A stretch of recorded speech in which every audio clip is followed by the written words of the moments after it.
from the border to the COVID situation to the inflation situation, the U.S. economy that's going to hell in a handbasket. And this was the guy who was gonna take care of the little people. How are the little people doing right now? How are you doing if you're not among the wealthiest Americans, the upper 1%? I'll bet you're doing really well with the higher gas prices and the inflation at the grocery store. These are the things that hurt poor people the most, the middle class the most. You start raising the price of gas like it's going up, and people are hurt by that. You feel the pinch at the grocery store, they're hurt by that. Yeah, I mean, you were going through the list there. I mean, we've got race issues, gender bullcrap, yep, COVID mandates and edicts. I mean, seriously, where do you begin? I don't know. And they were so concerned about the border and the children.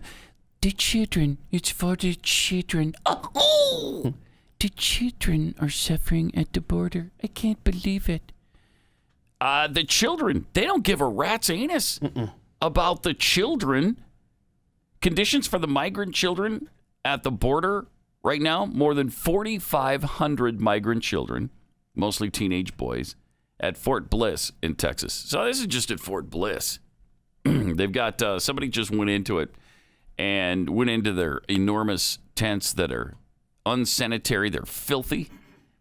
One of the federal employees told Reason that it was just appalling. He said, I'm not going to lie. We've got people dropping like flies.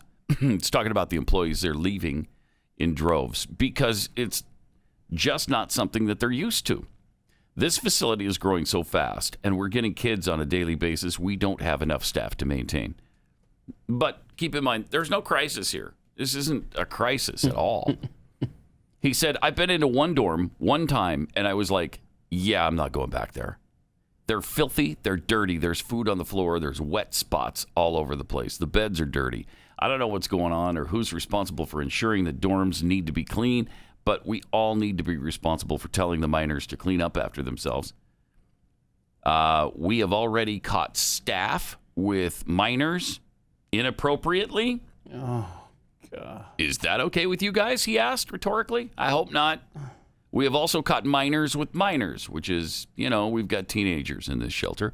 What's happening with teenagers? Hormones raging out of control. It's important that we maintain safety and be vigilant. Stop what is happening. If you don't watch these kids and you're not the one who's going to step in, who's going to? Be that person to stand up for the minors, because that's what we're here for. So the children are also being ignored, apparently, when they request medical care. Some of the incidents and complaints we're getting also are that we've got minors who are requesting medical due to not feeling well, and staff members who are telling them there's nothing wrong with you. Go back to your bed. In this age of COVID, there's nothing wrong with you. Go back to bed. You're not going to test them or anything? These are legitimate complaints, and it's my duty to let you know what's going on, because if you know who these people are, you need to report them. So that's what's happening right now as far as the border. It's going really well, because these are the Democrats, so they care deeply. Oh, my gosh. These are the ones who are filled with feelings and emotion, and they love the little person, and they love minorities, and they love immigrants, these non-documented citizens. Yeah. They love them. So much. Day one, they opened up the borders. They didn't care what kind of consequences and what kind of conditions they were going to be creating with their policies. And it took over 2 months. I looked this up. It was March 24th when Biden named Kamala Harris as, in charge of the border.